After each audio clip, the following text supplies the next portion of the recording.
Hi, I'm Peggy at Headshots by Peggy, and today on the vlog, we're gonna do something completely different. I got interviewed on David Dawson's Intellexual podcast a few days ago. I thought it turned out really good, and some questions were asked that I don't really cover on here, so I wanted to share it with you. Enjoy. Lots of self-tape for the purpose of... One thing I've noticed, Whit, is your hair has changed dramatically in the course of COVID. Yeah, it grew. Yeah, I think it might be time for you to get some new headshots. And to talk about that, segue, here's our guest, Peggy Warney of Headshots by Peggy. Hi, hey. Peggy. Hi. Hello. Yeah. How are you, Peggy? Good. How are you guys doing? Doing very well. And I like the long hair. Thank you. How have you been, Peggy? Been really good. Like everyone, there's the good days and the bad days in this quarantine time, but overall things have been really good. Yeah. Your particular business with photography, how has it been impacted by what's happened? Like, have you started kicking back off again? Are you busy, or actors looking for headshots again, or I've been getting kind of touch and go? Yeah, it's still touch and go. I've been getting a lot of calls. I think I didn't have anybody until hairdressers opened up. And I laughed about that. I knew that was going to happen. Until people could go see their hairdresser, they wouldn't, come see me. But once, I've had maybe one a week, which is, better than nothing. I'm kind of moving in there. And so basically, as long as you aren't symptomatic and you've been, taking care of yourself and been safe, I ask you to do that for my safety and my family's safety. I wear a mask the whole time. Clearly you can't, because I'll be taking your headshots. So I'm the one wearing a mask, disinfect everything. I was kind of a germaphobe before all this. So I feel like I kind of have a head start on this whole disinfecting thing. But yeah, I actually feel like actors should be taking a headshot in a face mask, though, because it's bound to be the look that you're going to be in a lot of movies too, because there's bound to be a lot of stories that are going to incorporate people wearing masks. So I just DP'd a project. It's a project in the works. I think they have an offer from Sony. They're waiting to hear from other people, but and it is a show, and it all takes place in quarantine. So the reason that I did this is we were really good friends with one of the couples, because it was like, it took place in 3 different houses, and, it's through, they communicated through FaceTime and Zoom. So everybody kind of filmed their own thing, and we're really good friends with them. And we knew they had been, taking lots of precautions. So I did 2 days, and it's going to be interesting when the industry opens up, because this was, again, a real small project, and it was a lot of work just to keep everything clean and disinfected and feel safe. Make sure I feel safe, make sure they feel safe, and working with the mask was not as bad as I thought it was going to be. Yeah. But I'm excited. It was about an 11.5-hour day, Monday and Wednesday. So two pretty long days. So I had, I would take my mask off and it was like red and sweaty here and looks normal from here up. But, it is what it is. It's COVID doctor chic. Yeah, exactly. And, I have it figured out now where I just put makeup on from here up, so. Saves Mark on the Atkinson makeup. popped on Facebook, says he wanted to say hi. He unfortunately couldn't join us for the whole podcast, but he's out there. Mark, we're thinking of you and happy you're doing okay as well. And hopefully we'll get you on the show again soon. So what would be your recommendation to actors right now, Peggy? Like, should they be looking to get their headshots now? Is it too soon? I think now's a perfect time, because like Whitney, you've grown your hair out. That's a look that, I think a lot of people have done things, whether it's grown it out, changed the color, shaved it off. They had to do their at-home colors, which is different from the colors that they get at the salon. So right, my color is not my my normal color, because I did it myself. And I'm sure a lot of people looks good. But yeah, and that's kind of the thing. And it's kind of fun because people, it's like, screw it, let's try this, because it's not like, well, I might get a call for an audition tomorrow, I can't do this. They've had 3 months to kind of play and think about what they are going to do. So I think before, like, having this look that you can go back to, you just were afraid to try it before, having your look might be really fun to get some headshots, right now. I've had, a lot of people call and we have these long discussions. Should I wait? Should I come in now? And that's literally the conversation that people are having. I think it really depends on the person. Like, are you willing to go back to this look? Is this a look you would, you want to try for a few months? Is this something that you want to see if it's marketable? Because keeping in mind that projects going forward are probably going to reflect our new world, so things are going to look different than they used to, people are going to act different than they used to. And, and why not get at least one headshot with the mask on, just so you have it. So when they ask for it, you can send that along. Well, and how many shows and stuff these days incorporate some type of mask, superhero stuff and whatnot, like being able to just have a shot that's really kind of focused on your eyes is not a bad idea, right? So, yeah, that's actually true. Hey, something new to think about. So along those same lines, Peggy, would you recommend getting specialty shots, like something where if your character types are like a nurse or a teacher, like something where you're wearing scrubs or things like that, or something more general? How do you coach somebody on what types of headshots they should get? I'm always a big advocate for make it easy for the casting director. Remember, a casting director has a job. Their job is to cast this project. And, they're looking at maybe 6,000 if it's a commercial, maybe 3,000-4,000 thumbnail headshots.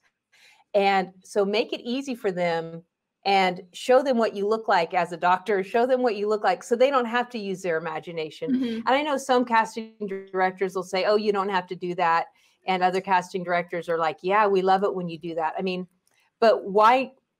My thought is it's so inexpensive to put, it's an extra $20 to put that up on your casting profile. And then if something specific is, you get a casting call for something specific, you're like, I have that. And so, I've seen it, with Merrick, he does a lot of specific headshots. And, they love it, it catches their eye. They're like, there's the policeman, there's the attorney, there's the doctor. So right. But you also need that general look, because we all know that when you get that, when the breakdown comes out, some of the things they ask for, there's no way you just have that picture. It's like some crazy stuff. Right. So, hey, right, exactly. One of our photographer friends has a question for you. Let me pull that up here. Carla asks, she'd love to hear your idea for attracting clients at this time. She says, you've got a good location to work from, but for her, she's not in LA. She already has a hard time attracting clients. Do you have any suggestions for her on trying to attract people to come in? My business has always been word of mouth. I've always been really big on word of mouth. I have a studio in San Diego and a studio here. And it's I think every photographer's catch is how to get clients. The one thing that I would warn against, just because I've been a professional photographer since 1989. And this is a trap that I have fallen into dozens and dozens of times. And that is running the $100 headshot or the, $50 one look thing. And the problem with that is you're going to attract clientele that are only going to pay $50 or $100. And they're going to tell their other friends that can only pay $100 or $50. Also at the same level. And then when you get really sick of working for $100 and you try to up your prices, then all of a sudden you are back at square one, because you haven't built a clientele at that level. You've built a clientele at the $50 level. So you know, it's really important, I feel, to know your worth. Now, if you're just, you know, if you're starting out and you don't have a big portfolio, you know, but I don't believe in discounts, because I feel like, you know, I have, what I give you is valuable. You know, a headshot is the biggest part of your marketing strategy. It's your first impression. It's what's going to get you work. And if you're cutting corners at the foundation, then you're looking for a photographer that'll cut corners for you. Then you're mad that those headshots don't work for you, and you've literally wasted all this time and money. So my advice would be, you know, stand your ground and just, you know, keep chugging along and do great work. And now, on the other hand, I have clients that call me that just can't afford it, and I can get really creative with payments. I mean, I have had people, you know, I've had people clean my house in trade for headshots. I've had people do my yard. I mean, you know, I'm totally all about that. Like, I want to get you headshots, but I want you to see the value of it, so that you put everything into it. Yeah, it's interesting, because even, I mean, we the Intellexual obviously tends to focus on entertainment, but, you know, headshots are kind of universal. People use them for professional purposes outside of it, like in business. And, you know, one of my side businesses is corporate audiovisual. So I do a lot of keynote addresses and corporate conferences. And inevitably, they're putting people's headshots, you know, in little thumbnails on slides and stuff. And it's a dramatic difference when you've got 5 people's headshots on screen, and, you know, 3 of them are professional, and 2 of them obviously looked like they, you know, ran with the iPhone out to the lobby and snapped a quick shot so that there was something to be used. And it really kind of, for me personally, affects, you know, how I view those people as they're going up on stage. Is like, well, you know, why haven't they taken the time to go get a real shot done? you know, if you're making a public appearance, like, that's part of your gig, is making sure that your entire presentation looks good, right? Yeah, exactly. And the other thing that I found is that when you give people discounts or really low prices, they don't take it serious, and they come, and they're not into it. They rush to get here. They just kind of threw things together. Oh, I didn't have time.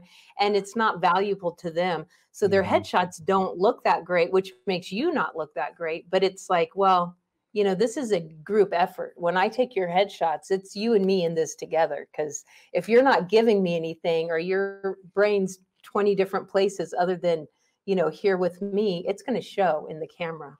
Right. And so when people invest a little bit, I see that they kind of tend to take it a little bit more serious, and realize that, okay, this is like, I'm doing this. I'm investing in myself. I believe in myself. I'm going to get good headshots, and this has got to work, because this is like, you know, and they really take time to read my long questionnaire and all my things that I send out.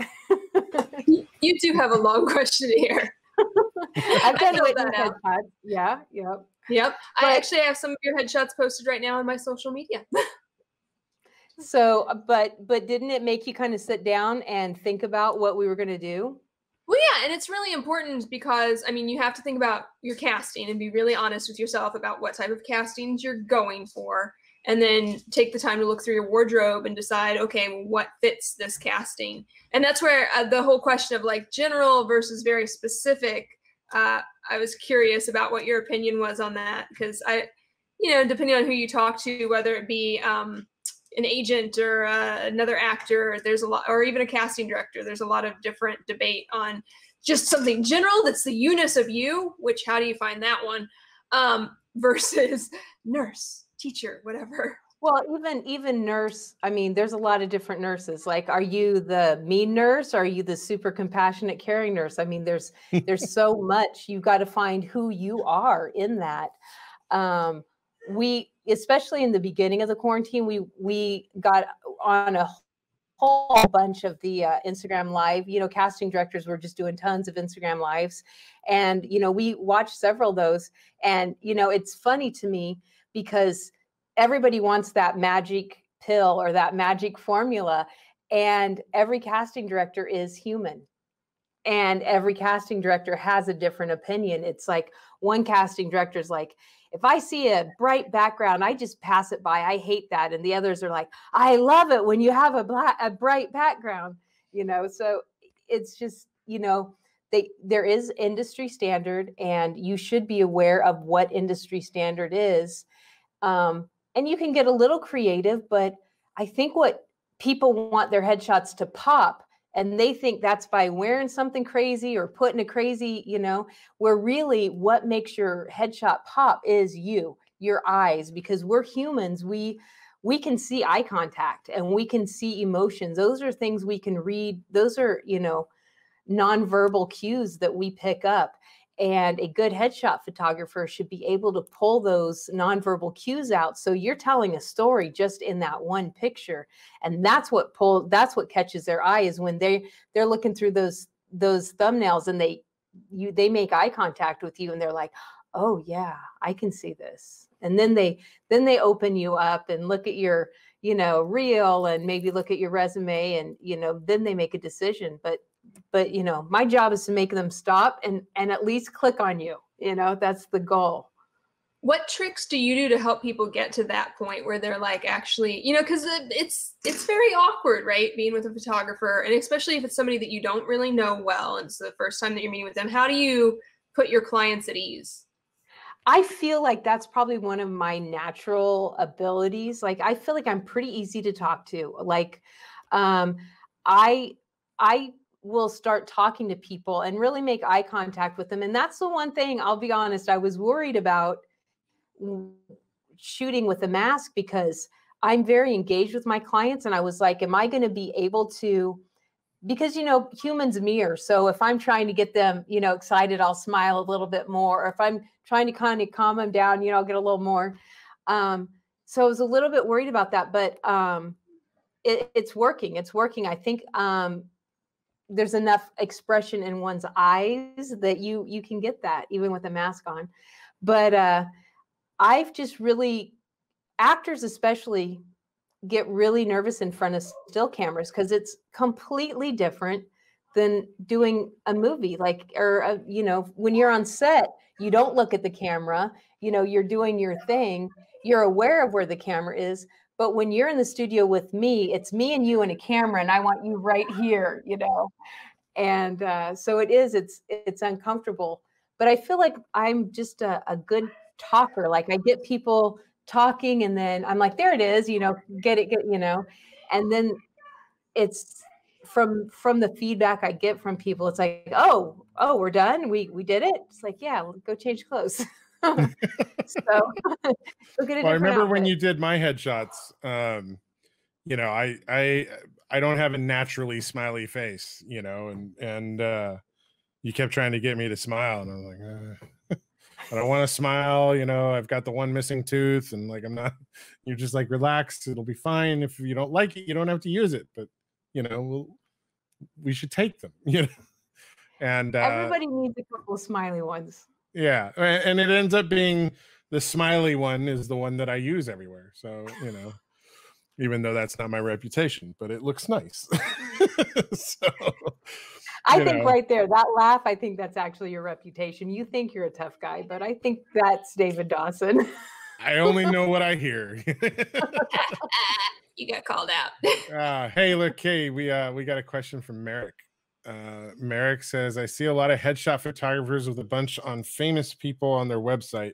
Does that mean they're really good and worth paying over $1,000 for headshots?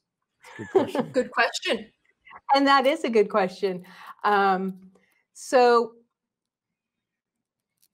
you have to be careful when you're looking at people's websites. How I encourage people to pick a headshot photographer is look at their website, and when you call them, say, are those your images on the website? Did you take the images on your website? Because it's not always the case. And I was shocked to find out that it's not always the case. A lot of people purchase stock photos or you know, whatever, just to fill their website. That can't be legal, right? Like that's false advertising. You would think. You would think, but who's monitoring false advertising on the web? I mean, if it doesn't say, like, you're assuming they take it, but if it doesn't say I took these, I guess anyway, everything on my website I take. But look at it, and this is your website now on screen, so all of the pictures, you know, there's a similar style, but every picture is its own unique, because every person is different and has a unique, you know, something about them. So I really shy away from going to the $100 headshot photographer, because normally what happens when people go to the $100 headshot photographer is they, you know, get a headshot that's not effective. It's not, sometimes not even industry standard. It's not anything they can really use. It's a pretty picture and grandma would probably love it, but that's, you know, about it. The other thing, hey, I know her. Those look familiar. The other thing that happens is the extremely expensive ones. If you want to spend, you know, $2,000 on headshots, then that's a decision that you have to make. You have to really do your own research and see if that's a value for you. I've always been the type that I'm not cheap, but I feel like I'm affordable. I love to work, so I would much rather get 5 clients versus 1 at the same, you know, to make the same amount of money. I personally love working. So right. I just want to, so I went through your website the other day in preparation for this. I love this woman's headshots right here. Just as a director, if I'm going through the pile, right? Both of these stand out very much to me. The one on the right here, because her eyes just speak volumes to me. And then the one on the left, like, I mean, come on, if I'm casting someone battling cancer or whatever, that says all the pain and anguish in the world. These are amazing shots for me. And you compare those. Reminds me of Melissa McBride off Walking Dead. Yeah, yeah. But I love in these 4 images with her just how incredibly different a story each one tells. And it's not about the backgrounds. It's about her face. Exactly. About exactly. how she's carrying herself in the image. Yeah, it's only, you know what, upper breast up, right? But you convey so much emotion in just that limited amount of space on your body. I really, really love these right here. Like, I'll tell you a story about this. When she got into the cancer survivor mode, her and I were both crying before we finished it. There was so much emotion in the room that we were both crying.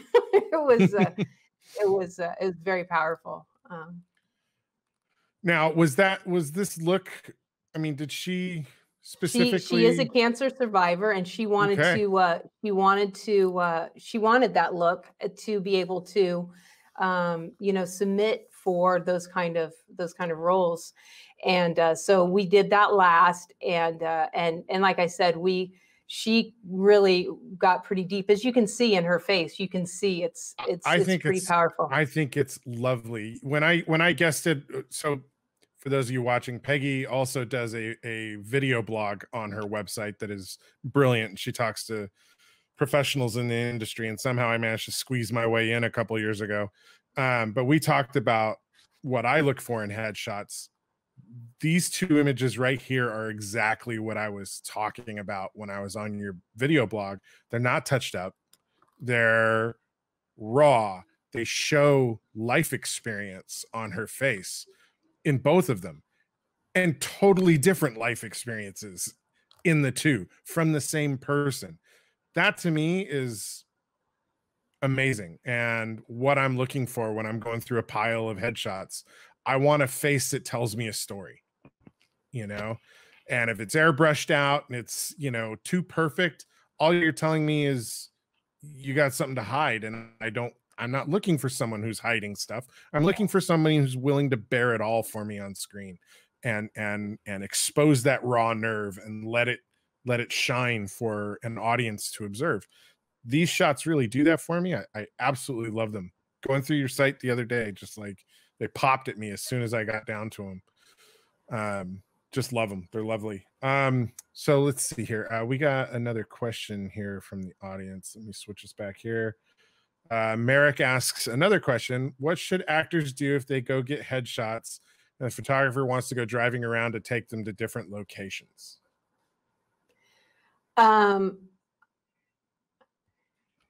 I don't know. I mean, I would assume that would be something that would be discussed beforehand.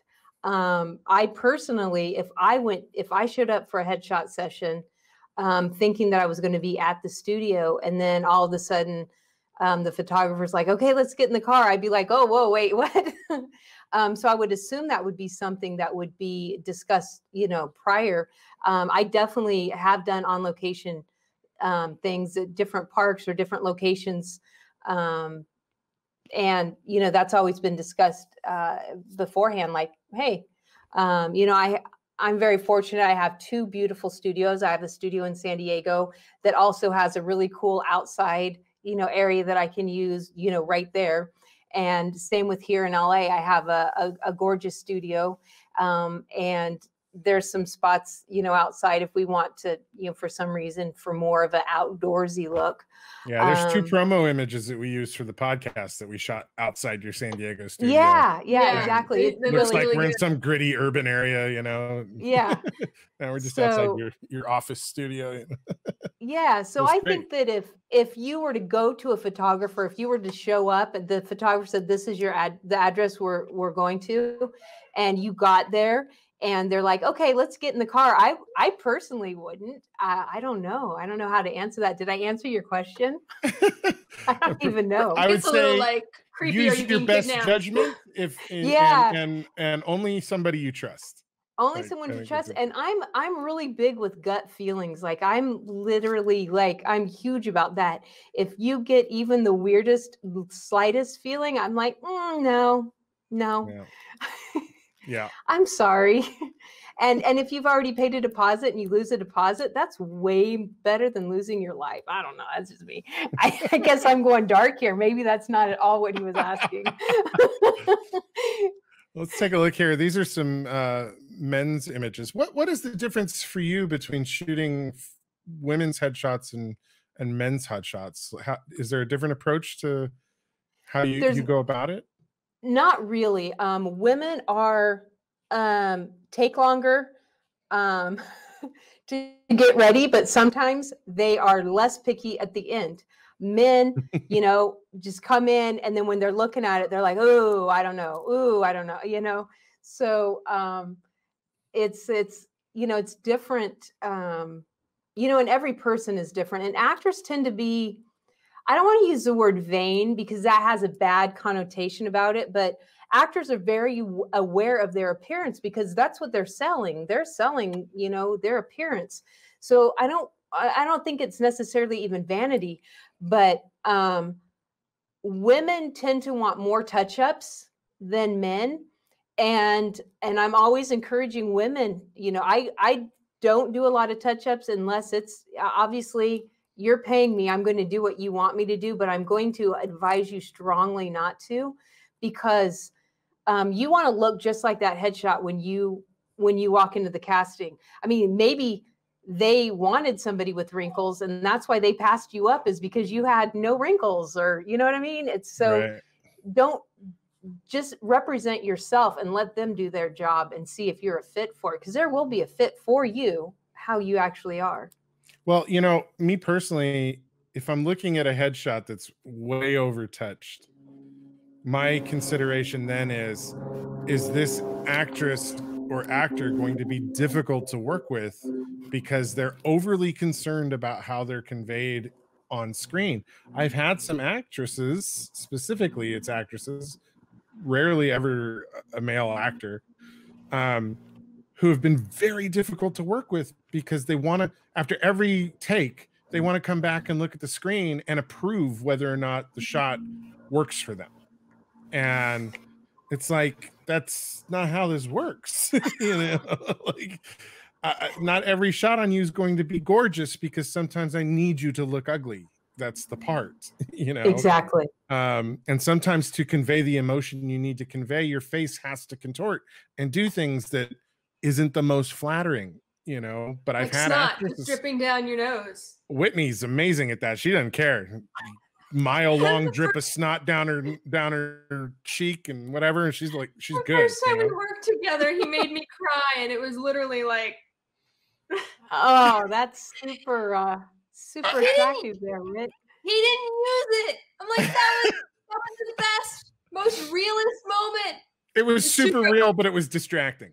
Did he at least, since you guys are friends, or did he at least give it to you for your reel or something, or for family pictures or something? If she wants it, she has access to it.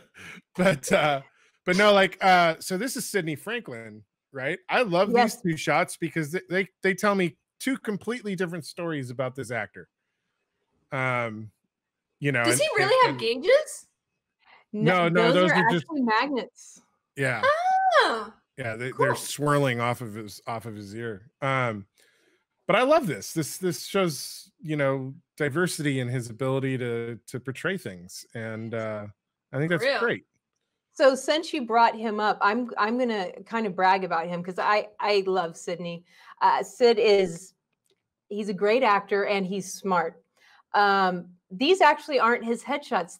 This was a marketing shoot that we did, a marketing session that we did that he sent out to market himself, which, you know, your headshots are, you know, but this was specifically for postcards, for specific things that he was trying to get, you know, specific casting directors, he was trying to get their attention.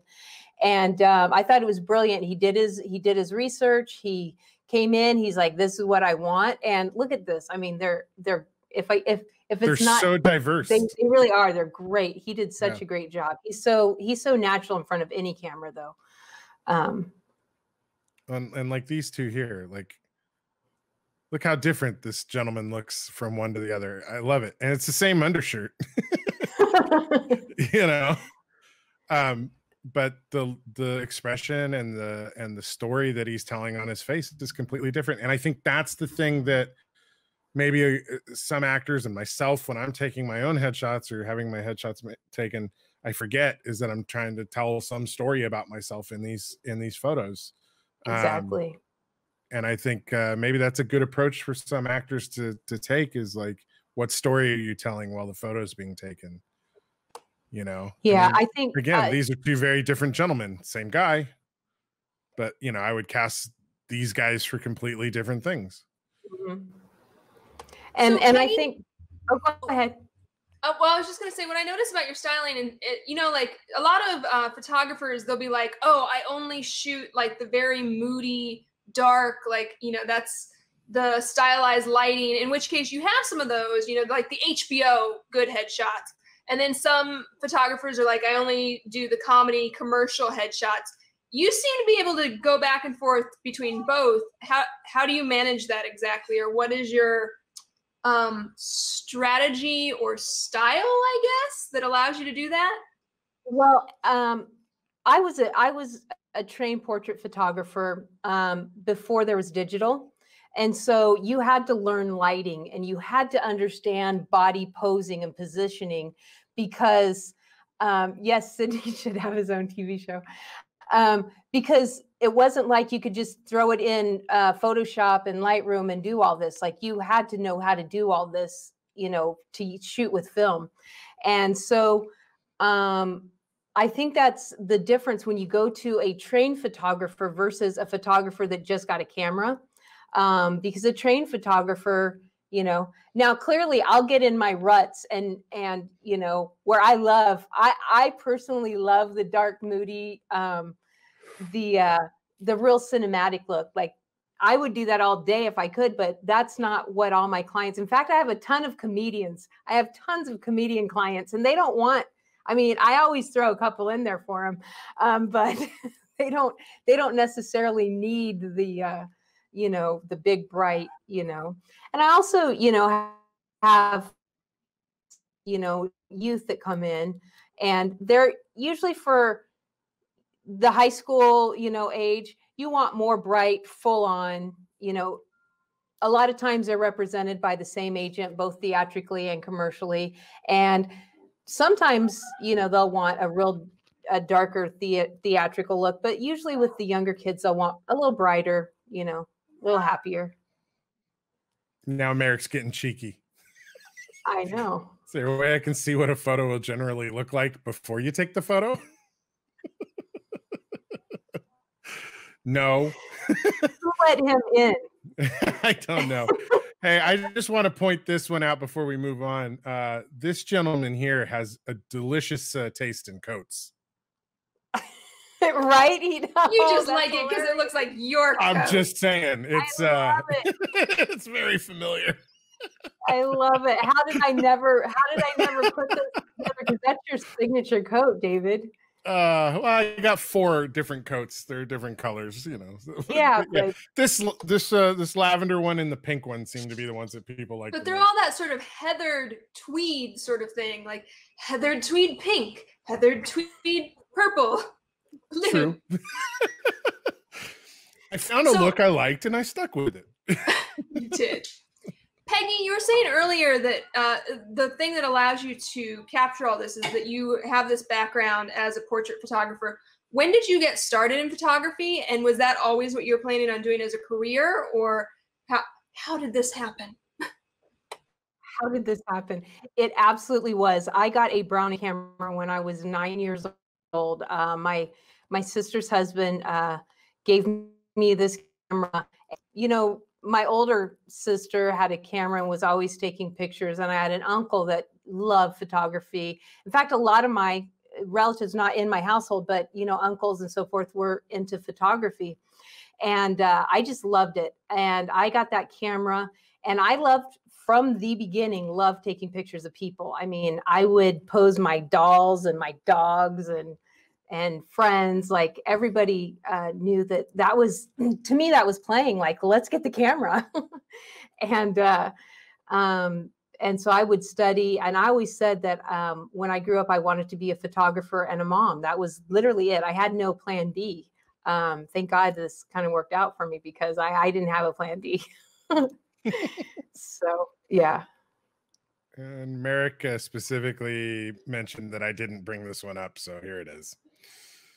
Can headshots be, quote, revealing, end quote? They can be if you don't want to work. I mean, no. I think, and that's actually, it's actually something that does need to be said, and it doesn't get said enough.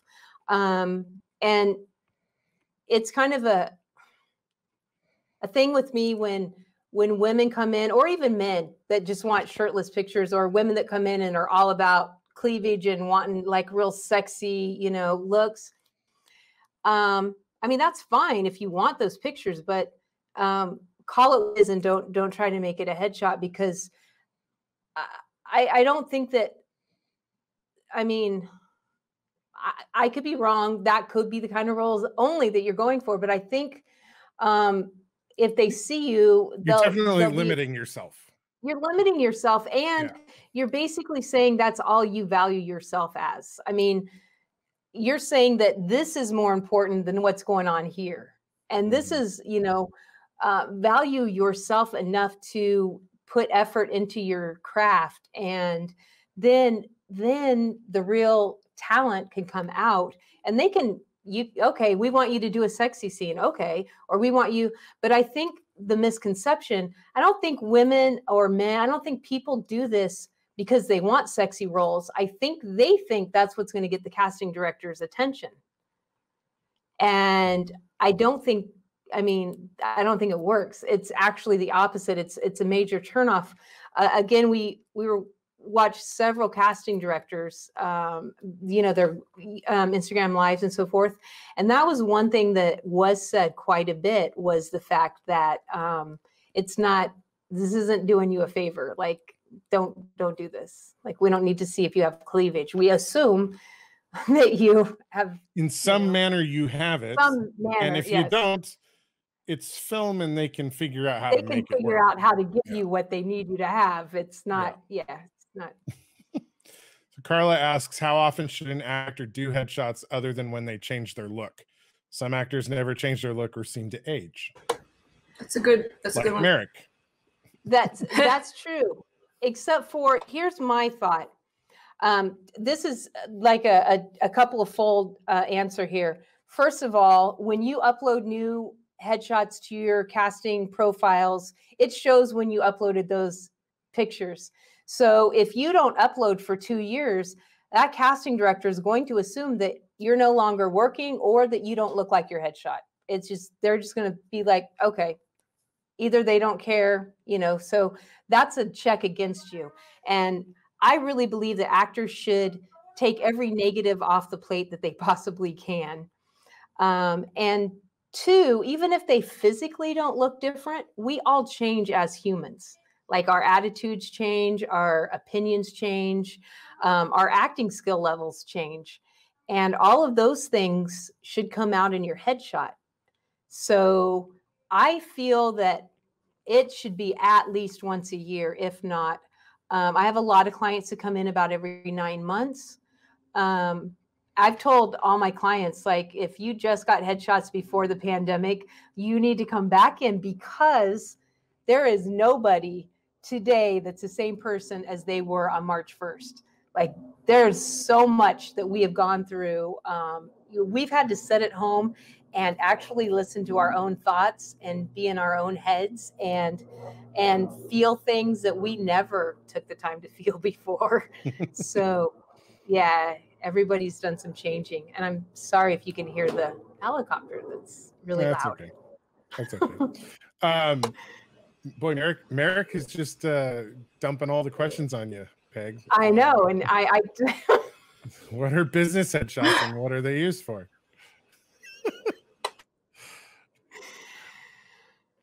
Business headshots are obviously important. You know, they're your first impression a lot of times on your potential clients, and a business headshot's going to show your client who. I'll tell you about my experience. When I first moved to San Diego in 2002, opened a brand new studio, obviously had no clientele, and I made new business cards. And I was so proud of my business cards because they had little pictures of my work on it. And my parents came to visit, and I showed it to my dad, and my dad ripped it up and threw it on the ground. And I was like, you know, he goes, what? That's what everybody else does with it when you give it to them. And, and he goes, you need your picture on that business card. They're hiring you. Mm-hmm. And I was like, wow, that was pretty harsh, but it's true. And a marketing specialist will tell you that. But in 2002, there wasn't anybody really, you know, to say that. But what happens is when you just see a website, it's sometimes hard to make that phone call. But when you have a picture, then you kind of have an idea who you're calling. So, you know, there's a whole ton of reasons why you need a good headshot corporately. But those are just a couple, you know, reasons.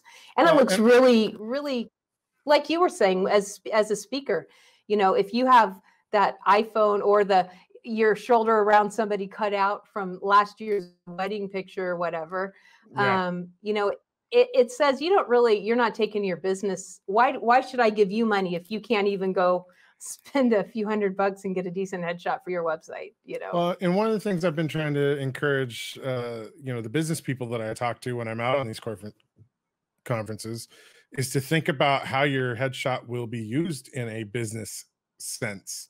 Yeah, it may end up on a business card. It may end up in a circular bug on Facebook or LinkedIn.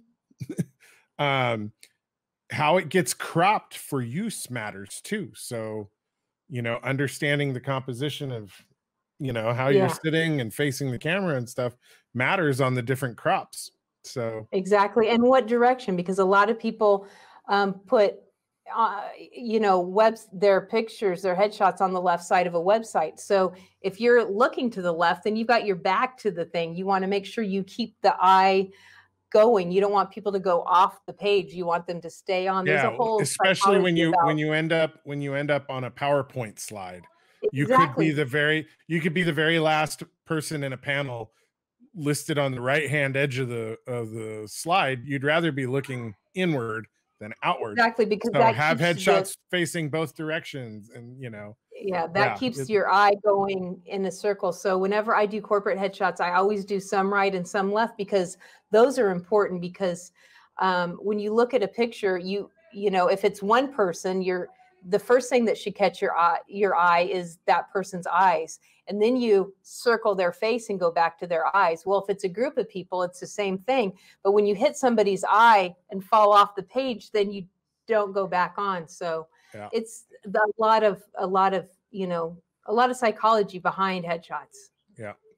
Another question from Merrick. I hear some photographers say my headshots get you booked. Is that how it really works? No, that's not what headshots do. No, you get yourself booked. If you see a photographer that advertises, my headshots get you booked, that literally tells you how little they know about the industry. I can't even say that my headshot will get you an audition. My goal is to get you noticed. My goal is to get that casting director's attention and have them click on you and open it up. And then hopefully, call you in for an audition. There are so many things that have to factor in before somebody gets booked. I mean, the casting director has to like them. They have to get an audition. Then at that audition, they take it to their boss, the producer, their director, which would be you, David, and you have to also like them and then call them back for a callback. And I mean, it's just, I think a lot of actors think that casting directors are the end all, and they're not. They're the first step in the process. Their job is to pick a handful of capable actors, and then the director I don't know any other director or producer who asks anybody who took your headshot. Exactly. Unless they're looking to go get some for themselves, they're not concerned with who took it, just that it's done right. Exactly. So, Yeah. So Peggy, I have a question in regards to earlier you were talking about people who update their pages, their the Actors Access, Backstage, things like that, 9 months to a year. Would you recommend, in your opinion as a photographer, getting rid of your older headshots then that are on that, or just continuing to add to them? I would say if they no longer look like you at all, like if you've totally changed, either you've gained or lost weight, or you've just totally, like, I've shaved my head off and I'm never growing it back out.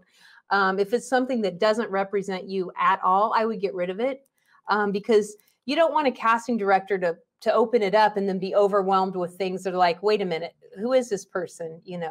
But the ones that still kind of keep in the same, the same kind of group or kind of the same attitude, I don't think it hurts to have a few extra ones, because you never know what may come up, and you're like, actually, that one that I did a year and a half ago, or that one I did 2 years ago, I'm going to submit that one, Well, or things like short hair, long hair, because for the right project, plenty of people will be like, I will chop this hair right off. So. Exactly. And so if you have headshots with short hair, but you have long hair now, and you're willing to cut it, leave your short hair up, so that they know, okay, this is what they look like with short hair. Let's ask them if they'll cut it. I should have got. I missed a choice opportunity. I should have got some headshots done when I had the old bald man head thing going. Yeah. I mean, we took some promo shots for the film, but I'm in full makeup in those. So, yeah. Oh well, missed opportunity. If it wasn't a pandemic when that was happening, and we weren't, like, our circle was literally us. We put the hazmat suit on once a week to go to the grocery store, and then disinfected everything before we brought it in the house. If that wasn't when you had a shaved head, David, I would have said, just come on up. Right. Yeah. Yeah. I think I was supposed to come up around that time anyway. You were, or just before that, but you made some excuse about your knee or something. I don't remember. Some excuse. I do, in fact, have torn cartilage in my knee. It's not an excuse. It's a reality.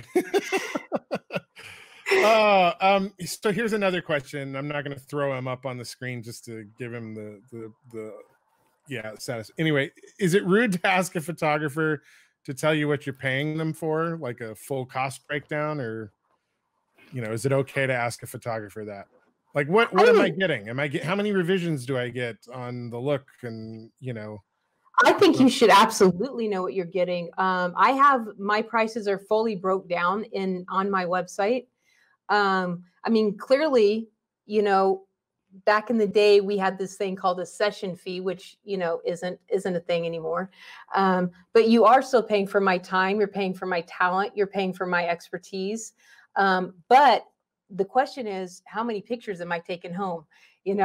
So if you get right now, I can't imagine this would ever change, but if somebody watches this in 5 years and says no, but right now, if you get a 2-look headshot package, you get 4 retouches. So it's 2 looks, 4 retouches. So I think the whole look thing's kind of weird. Like it's the reason I even have the word 2 looks up on my page is because that's just what people are used to. But what is a look? Is a look a teacher and a mom, or is it a business? It's like, I mean, there's so many variations of each, so that's why I do that. Plus, again, once I get you here, like I love to go crazy and experiment and get a ton of looks. That way, when you look at your proofs, you're like, oh, that's the look I need. So, hey, I did see you pop up. He keeps dumping questions. Merrick asks, is it okay to use an old headshot even though it's really cool? Pretty much still looks like you, still sometimes gets you noticed.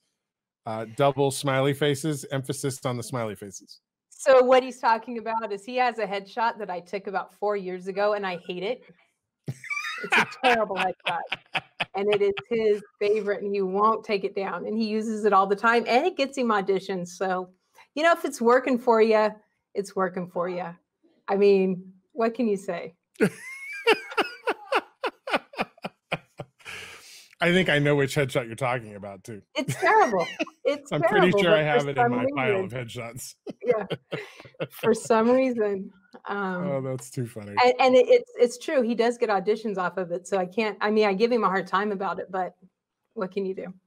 So much like this issue with you and Merrick, do you ever have the problem with a client has selected headshots that they think are just awesome, and you're like, no, in my experience, that's a really bad choice? How do you navigate helping them choose the right ones to get touched up? So I struggle with this because you're my client, you pay me, you're always right? That's every business knows the client's always right. Even in the studio, some of the shots do this and do that. I'm like, okay, let's do it your way. Now let's do it my way. That's usually the line I give people. I'm like, okay, now let's just try it my way and see how that works. But I will give my opinion. I'll say now, obviously these are your headshots. You have to market yourself the way you want to, but just so you know, this is why I wouldn't pick this, is this, and this. And, that's, and that's a good point. Denise Riddle says she hates the ones her agents and managers pick, but she trusts them. And that's the thing. A lot of times that's why actors shouldn't pick their own headshots, is because they want to look good. Like you can say all day long that, no, I'm not vain, and no, I want this real shot. Bottom line, you're going to pick the one that makes you look the prettiest, the handsomest, the whateverest. And your agent, your manager is going to have more of a feel of what works. And they're going to pick the one where, you have that look that maybe grandma's not going to want to put that up on her wall, but that's what it's going to catch the casting director's eye. And that's... My reps never pick the same one, though. One will pick one and one will pick the other. I'm like, okay, I don't... Because opinions are alike, and everybody has one. So. Exactly. Right. That's why you should never have just one headshot. Exactly. Not only that, but remember, I know a lot of actors complain. They're like, it's so expensive. Headshots are so expensive to put up on casting, LA Casting or Casting Frontier, all that, whatever the casting profiles. But it's not. I mean, back in the day, you would get buy 100 printed headshots. Yeah. And it was more than $20. And then when those 100 were gone, you had to go buy. Now you put that up for $20 and you can submit to 100 different things today. So headshots to put up on your cat, if it's $20, it's, you know, usually it's like $20 for the first one and a little discount, you know, upload 6 at a time. It's, you know, bite the bullet and just do it, you know. As far as gaining weight, I saw that comment come up and I want to address that. A lot of times people will say, Peggy, I really want you to do my headshots, but I want to lose 10 pounds or 20 pounds or 5 pounds or whatever. We all have that magic number in our head that we want to lose. So think about it this way. If your headshot doesn't represent you and you get called in to an audition and you don't book, and you see this is happening all the time, maybe they're looking for the person in that headshot. So you're not doing yourself any favors. And not to say that you have to lose weight and look like that person in the headshot, because maybe they have another role where you're perfect and they're looking for somebody that's exactly your size and looks exactly like you, but you're not telling them that you're that person. So all these auditions that you're missing that you could have booked versus all these auditions that you're getting and not booking. So my opinion is absolutely get headshots if you look different than your headshot. And then if you lose the weight, come in and do it again, because that's a great treat versus not working for 6 months while you're trying to lose weight. I mean, that's not fun. Like, right. Everybody wants to work. That's my opinion. Here's another good question from another photographer. How far do you go with Photoshop, such as putting eyes on one photo to another because the client wants it? For headshots, I don't. For portraits, yeah. For portraits, man, I used to switch faces and eyes and you know, do I have the ability to do that? Yes. For headshots, no. In fact, I will. If you want it for the portrait you send to Granny, sure. Absolutely. Give her the best. Absolutely. Frankenstein version of yourself that you want. But again, if you're trying to land a role with someone, you can't look like the Frankenstein monster that your headshot is. Because you can even only though look like yourself. It looks normal, it doesn't. It does. It looks looks perfectly normal for the wall, but when they're looking, remember, this is what they're seeing, and they're seeing hundreds and thousands of this. And if it's photoshopped, it's going to look off, and they're not going to know why it looks off, but it's going to look off, and they're just going to pass it. They're not going to. Why does this look off? They're just going to pass it. And you got to remember, as a performer, film is a close-up medium, and you're going to spend dramatically large amounts of time in a close-up in a movie. And so the headshot has to look like what you're going to look like when you sit down in front of the cameras on set. That's what they're looking for right off the start. And if you're lying from the beginning, once you might get into the audition, but once you walk into the audition, they go, this person doesn't look at all like this. No. And even though you think, oh, it looks the same, it's off. It's off-putting, and it's something, it doesn't belong, and it's hard to say what it is, but they'll just pass it by. You're not doing your clients any favors. If it's a portrait and it's for their grandma, absolutely make them look good. You know, switch it out. I've switched people out. I'm sorry. I have to pop this up on screen because I love this comment so much. Denise writes back, "Oh, I'm happy gaining. My size is what gets me booked." God bless you, Denise. That is a beautiful statement and very body positive, and I love that. Thank you for that comment. And it's really true. In fact, we have a friend that is an amazing actor here in LA. I mean, absolutely amazing. And, you know, she's at this age that I am. And she wasn't booking. And somebody recommended to her to gain 20 pounds. And she jumped in and did it. And she is series regular on 2 different things right now. And heavily reoccurring, at least on one, and series regular on another. And then you see her, like we see her all the time, and it's like, and so, you know, love the skin you're in and just own it. Don't worry so much about all the things that, you know. So I love that. I love that you're. Yeah, I try to tell people your inner confidence is more important than your outer look. Exactly. And that shows, right? You can't control your outer look. Like, you are who you are. This is the body you're born with. You can spend a lot of money to try and change it, but then you're looking like somebody else's image of what perfect is, not like a real person. But your inner confidence is the one thing you have control of. So you need to learn to be confident in whatever state you're in, you know. Says the guy who's missing a tooth and a little overweight and puts himself out there week after week on the podcast and has moved it to video because this is where we should be. And, you know, loves being on stage more than he cares to usually admit. But you know, I couldn't do the stage stuff. I couldn't do this podcast 10, 15, 20 years ago because I didn't have the inner confidence in myself to put myself out there for that.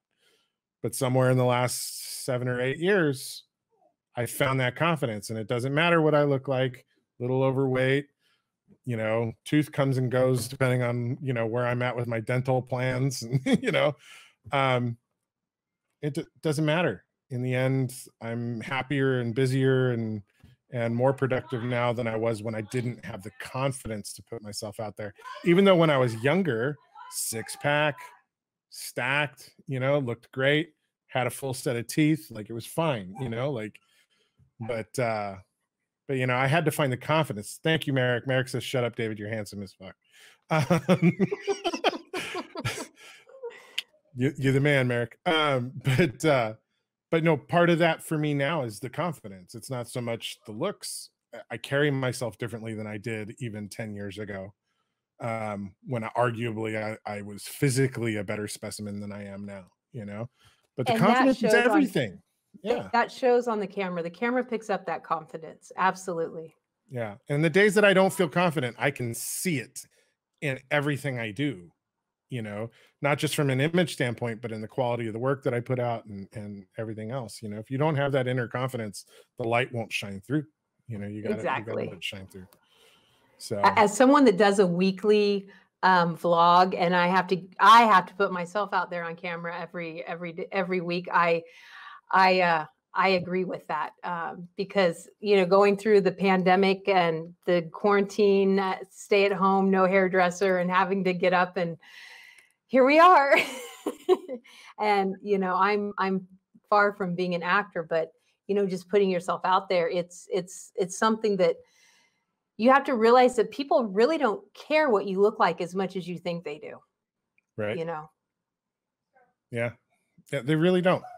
You know, maybe that initial first impression, but that's easily overcome by your personality and by your confidence in yourself and what you bring to the larger table of life experience to them, you know? It's really important. Yeah. Oh, this has been a great discussion. I love hanging out with you, David, and Whitney. I gotta come up and do photos again. Like it's time for more photos. It has been a couple years. For when was the last time? I got headshots with Peggy last year. When was the last time you did? But when we did it when together, the two of you did it. When the two of you came in and we did the stuff for the that was like 2 years ago. Podcast, the promo stuff. 3 years ago. I think it was, David. So 3 years ago? Yeah, I guess that's right. Mom passed away 4 years ago, so yeah, it's the year after that. Yeah, so yeah, it's definitely time. It's definitely time. You know, I just gotta get some new Cokes. What color? Like lemon? You don't have any citrus colors yet. You have berry colors. Ooh, Brian would freak out if I got myself an orange Coke. That's true. That's funny. Oh, hey, Denise gave us another comment. She booked her last few gigs even though she messed up a bit in the audition because of confidence. There it is. It's everything. Yep. Confidence is everything. Yeah. So, Peggy, thank you so much for sitting down with us. I'm going to take you off screen. If you don't mind, don't leave because I'd like to talk to you when we